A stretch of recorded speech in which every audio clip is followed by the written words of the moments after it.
Stock markets in Europe are tracking higher this morning with the UK's FTSE 100 index currently up around about 17 points. The US Stocks 50 index higher by 9 points, and the DAX in Germany up 22 points.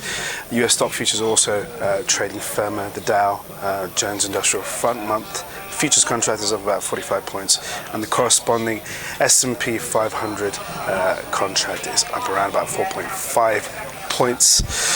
The dollar is softer against its rivals. The yen is a bit firmer, and when it comes to the commodity space, gold is currently off about $4.5, and finally in the core government bond space, UK gilt and German bonds are tracking a little lower, reflecting the risk on turn across financial markets. Good morning, I'm Ishaq, Siddiqi, and welcome to your daily market bite. It's Monday, it's the start of a fresh week and a very important week for financial markets when it comes to Federal Reserve monetary stimulus.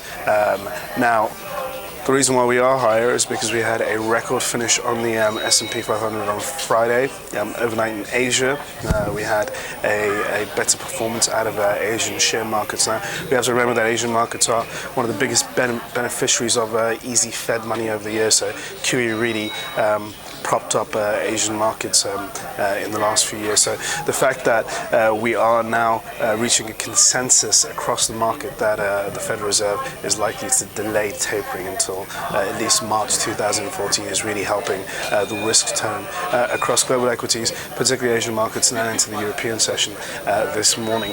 So we have the Fed policy meeting on Wednesday. We're not expecting the Fed to move on policies just yet. They're going to keep interest rates low, at ultra-record low levels actually, and when it comes to the QE program, it's very, very likely that they will not taper, given the fact that we've had this US government shutdown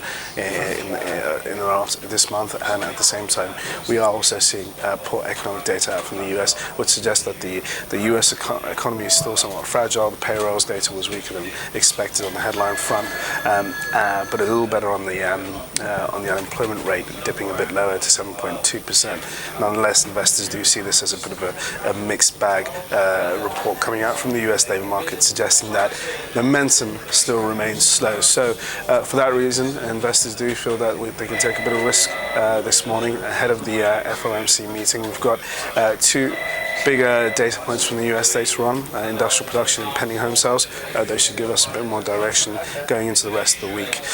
Otherwise, corporate data is low on the ground, and investors are really just focusing on the Fed meeting this Wednesday. There's going to be no press conference, so investors are going to be left with the actual announcement to pick apart to see what they can glean from when it comes to policies, and if we are going to see any sort of tapering this year, or are we going to have to wait till 2014 before we see the initial tapering measures start. That is all for your daily market bite. Hope you enjoyed it. Tune in for another one tomorrow. Cheers.